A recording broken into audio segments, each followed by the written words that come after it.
作为 Tequila Works 工作室的 CEO 及创意总监 Raul Rubio 创作出多款精妙绝伦的游戏代表作。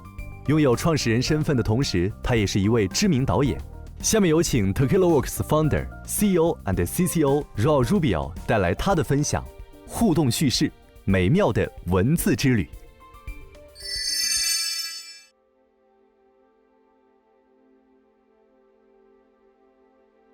Greetings, I'm Raul Rubio and I'm delighted to be here today as part of the Tencent family as the CEO, founder and creative director of Tequila Works, a boutique studio with the motto of creating with gusto. With that philosophy and that spirit, we develop award-winning titles such as Deadlight, Rhyme, The Sexy Brutal, Invisible Hours, Groundhog Day, Like Firelight Song, Guild, and now Song of Nunu, a League of Legends story with Riot Forge. Tequila Works philosophy can be resumed in two questions. Where is the beautiful and where is the crazy? That's the mantra of Tequila Works and that's our philosophy. Every time we venture into creating a new original IP or building strikingly visual new universes, that's basically the questions that we are trying to answer. We try to create things that are pretty but not shallow. We create things that are crazy but at the same time they are meaningful, right? And they have this depth, always testing where is the limits in interactive narrative itself. The process to achieve that is, of course, a structure that is based on collaboration, compromise, and confidence. Trust in our teams is essential. At the same time, we have several systems to implement that. The first one is the steering, which is our R&D department, and to be honest, it's a creative department where every 2 weeks there is a new project and a game jam. We have the Tequila Shots, which is our internal game jam process. We have the Cellar, where we invite gurus and world-class experts in different fields, not just in game development, but life itself. And of course, the brewery, where we continue honing our horns on, well, the art of craftsmanship and the digital challenge of always keeping up to pace in this increasingly complex industry. So, storytelling. Why narrative in games? So that's a very personal question, and I guess first I should answer by saying what is narrative in Tequila Works and why it's so important for the games we make. It's not just that they could be answered by, well, we make narrative-driven games. The thing is, it's part of the human nature to feel curious. It's part of the human nature to try to find a meaning for everything, a why. A story is not a topping that you add on top of, I don't know, a frappe. It's something that you need to infuse. It's a seed that basically you plant and is part of the pillars of your game. In fact, for us, narrative is a gameplay mechanic, and you will see in this keynote how we see it and how we implement it. For us, the narrative is that urge for curiosity for the players to, well, to jump into the action and to see what's beyond, right? Behind that hill, beyond the horizon. So, how you start a story. I'm going to focus on narrative in video games, but for us, remember, a story is conflict. So for us, finding the soul is the first step in how to build narrative for video games.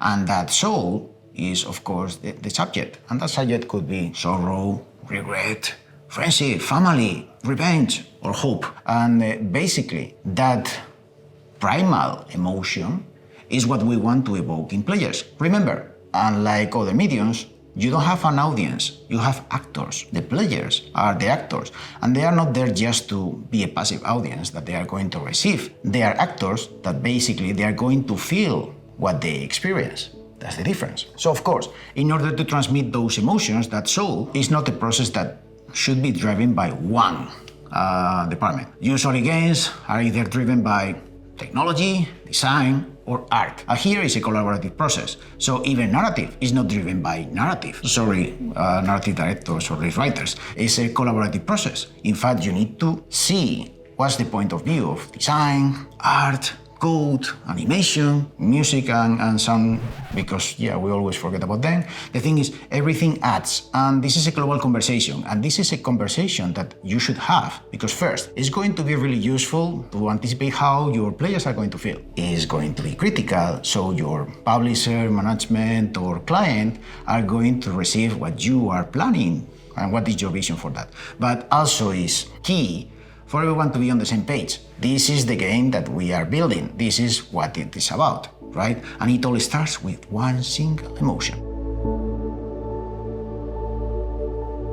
Every writer will tell you that the first thing you need to do is trimming the fat.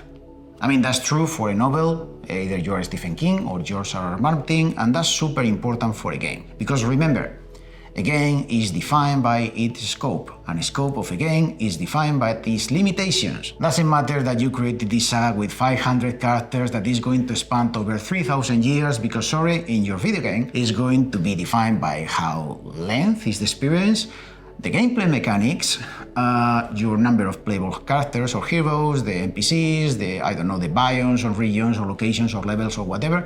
Those are limitations. Remember, in your previous conversation, you actually defined what was the subject for the game, what was the soul. This is an extension of that. And again, it's going to be the canvas that, where basically you are going to work and build upon. Once your restrictions are set and you know exactly where are the limits to your imagination, is the moment to develop the structure for the story. Now, again, in terms of classic narrative, this could be the hero's journey. But in a video game, this is in fact the discussion or debate between the narrative director and the creative director. Basically, we are trying to fuse those elements that are going to define your universe, your world, the set of rules, etc., with the gameplay mechanics that, are the set of rules that are defining your universe too, right? But again, they are different sides of the same coin.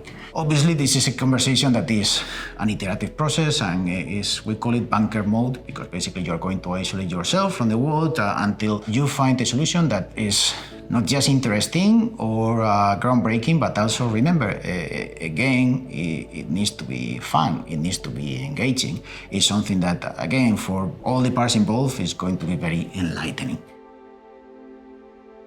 Each story needs a proper structure. I mean, there's not a one-size-fits-all kind of solution. Sorry, there's not a single recipe for TV series or movies or novels or video games. Each one needs to be tailored. Now, of course, there are a number of structures that you can build upon. And that's super important to identify, just like your genre. This is going to be a first-person shooter, or it's a third-person action-adventure, or I don't know, it's a massive online multiplayer RPG. As important as that, for design, for narrative, you need to know your structure. And of course, traditionally, we're not even going to discuss that the story can be linear or it can be a branched narrative, right? I mean, those are the basics and ancient styles of creating narrative in video games. At Tequila Wars, we're always testing new ones. And of course, we have tried things like the spherical narrative or the spiral narrative, or of course, venturing in procedural narrative or emergent narrative.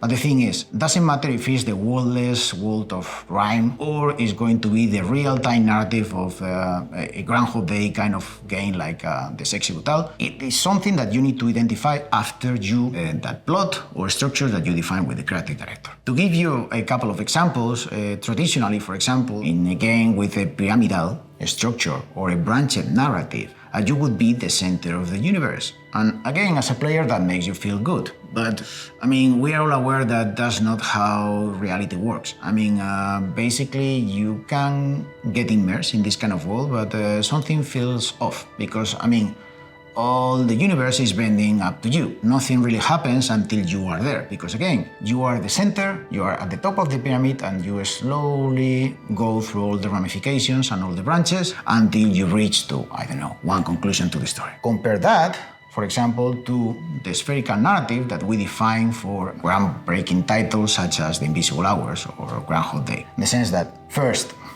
everything happens in real time. Second, you are just one point in the infinite surface of a sphere. Because, I mean, literally the reality, the story of our universe is not defined by you. In fact, your reality is defined by your point of view. That is the one that you get from being at that point in the sphere. Of course, the beauty of a video game is not just time, it's also space. So you move around in a spherical narrative where all the events are happening, either you are there or not. That's going to create a very subjective perception of what's happening in the game. The beauty of this approach is that two different players, even if they are witnessing or experiencing the same, their perception can be very different. For me, this character is lovely. For you, well, he's a jerk. For me, this place, I love it. For you, you hate it. I don't know, that event, I witnessed it. For me, it's beautiful. And for you, it's like, it's the maximum expression of, I don't know, human existentialism, because it makes you feel miserable. That's a matter of perspective, and that's super useful when, again, you have either different players and different protagonists, or you want to create experience that doesn't feel linear or repetitive, because, again, revisiting the same events or locations is not the same, because, again, it was not the where, it was when, how, who, etc., etc. Keep this in mind, because we will talk about it later. Just like world building is essential for creating a story that makes sense in video games. And of course, it's something you want to create your lore and your rules before with the creative director, remember, because those are the set of rules that are going to match with the design rules and are going to basically give sense to this universe or not. The same could be same for the characters. Some writers will tell you that characters are far more important than the plan or the spectacle that you create around them. Because if you know your characters, if they are not flat characters, they are multidimensional, they can react because you know them so well that basically it's not just that you know their bio or how they look like, etc. It's that you know how basically what they like, what they dislike, who are their love interests, basically what are the scars or traumas, who is their nemesis. Do they like ice cream? They are afraid of snakes. I mean, those are things that are going to be super interesting because when you bring these characters to other departments, that's going to be really useful for design, for art, for code, and it's going to give you much more flexibility. Because again, even if your story is not an artist-driven one, I don't know, you are an online shooter like, I don't know, PUBG. The characters, who they are, is not just if they have some kind of backstory. It's going to define, as we will say now, what type of character they are, the archetype, how you play, etc., etc. And how we do it, Tequila works. Everything could be deconstructed as a deck of cards. Again, a story could be deconstructed in characters, events, locations, and items. We're going to focus on characters here. When we are building a character in Tequila Wars, of course, we solve it with a game of cards. We have three types of decks of cards. One is for aesthetics or visuals, the other is for design, and the third one is for narrative. Of course, we're going to focus on the narrative deck. And when we are talking about the narrative deck, is basically going to focus on three decks: the solo, the group, and the scars. Each card that you take from the deck, remember, you cannot repeat the cards, they are unique. It's going to enhance not just variation and diversity, which is critical for today's world, but also are going to balance with design later when, I don't know, you have a party of heroes or you have several players, etc., etc. It's not going to be just about my character is, I don't know, the hero or the jester, or if I'm in a group, it's a sage. Or, you know what, is defined by the scar of being overwhelmed with responsibility and all that. I mean, that's important, but again, when you start to compare that to what you need in the art or design departments, allows you for a more balanced result. But in the end, basically, you are going to define a set of characters that, if they are interesting enough, it will be critical to create a meaningful and richer game. For example, one of our solutions, we call it the Spotlight. So in the Spotlight is a system that tries to find a solution to a problem that for us was quite challenging and stimulating, which is, okay, being the hero, the chosen one, the messiah in a single-player narrative-driven adventure is easy because you write it that way. Now, what happens when you are in a multiplayer game? What happens if, for example, you are a group of players, you are friends, and you are playing to a PvE co-op kind of title? Who's the main character? Who's the protagonist? Of course, based on what we learned from the spherical narrative is, well, I am the hero of my story, and you know what? You are the secondary characters in my story. But of course, for you, you are the hero, and I am the secondary character. So, an engineering solution for this is, what if we could put each character or each hero under the spotlight based on your actions? Remember, in any party, basically your actions are going to define you. Maybe you are the one who is the first one to die. Maybe you are a coward. Maybe you are basically the one who is looting all the rewards from the other players. Maybe you are the selfless tank that is always running towards the enemy. Those actions, which are basically actions based on your states and your players' tools, and that's a design choice, that's an extension of what we define from the character. Your character could be afraid of snakes and you are fighting snakes.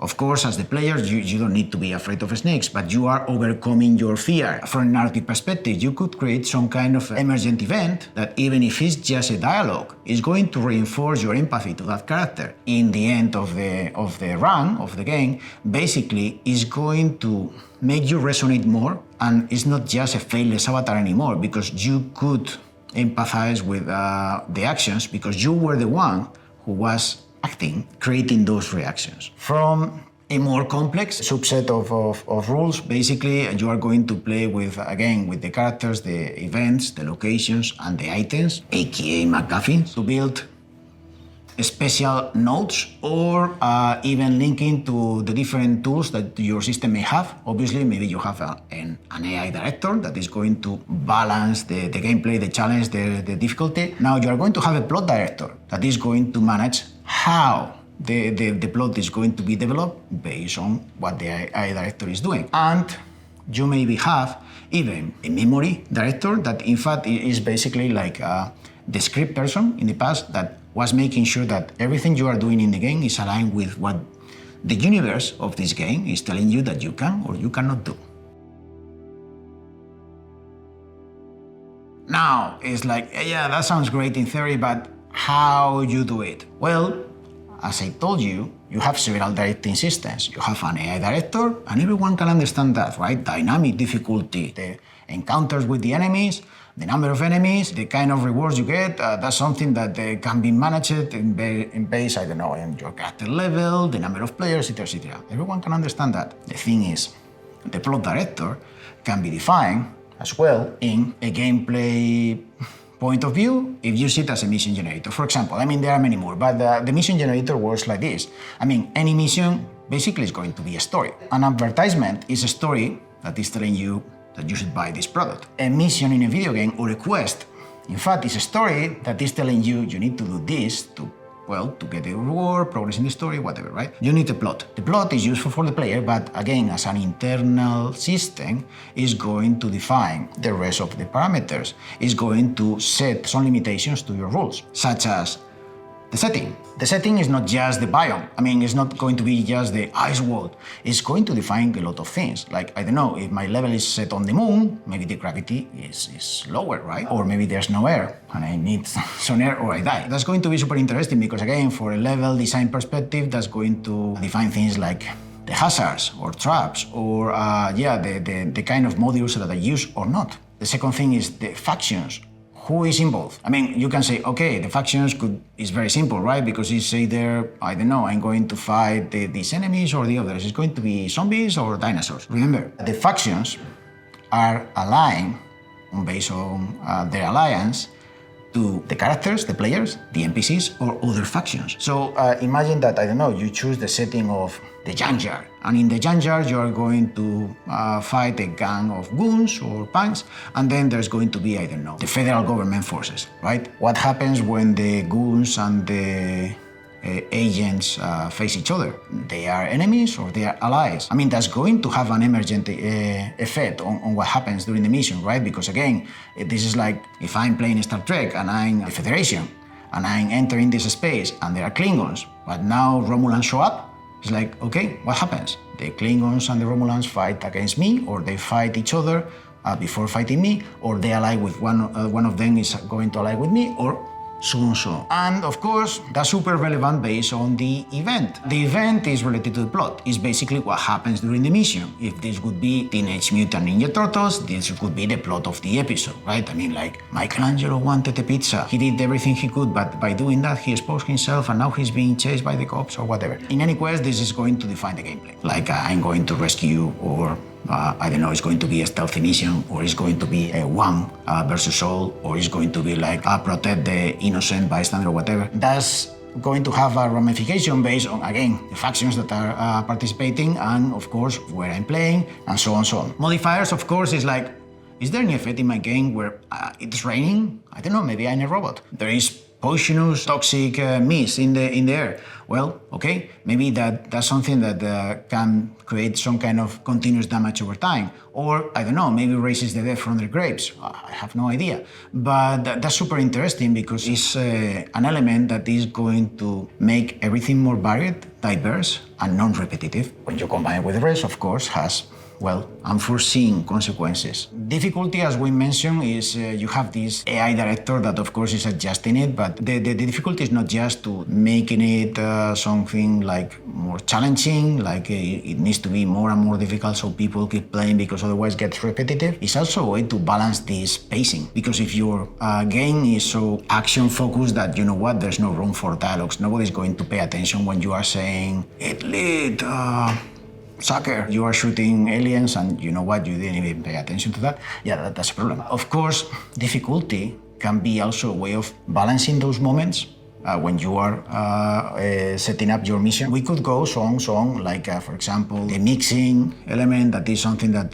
is, well, again, is a randomizer, or even the kind of rewards. Rewards are usually something that is controlled or managed by design. Depending on your model, maybe you are a gas, so it's more like a monetization kind of a strategy, etc., etc. But if you combine this from an narrative perspective, the reward is going to make everything you make during the game more meaningful. You can see it as a consequence of not just how you play, but also the decisions you took, even if those decisions are not the classic binary ones of a branch ramification in a narrative tree. Well, thank you very much.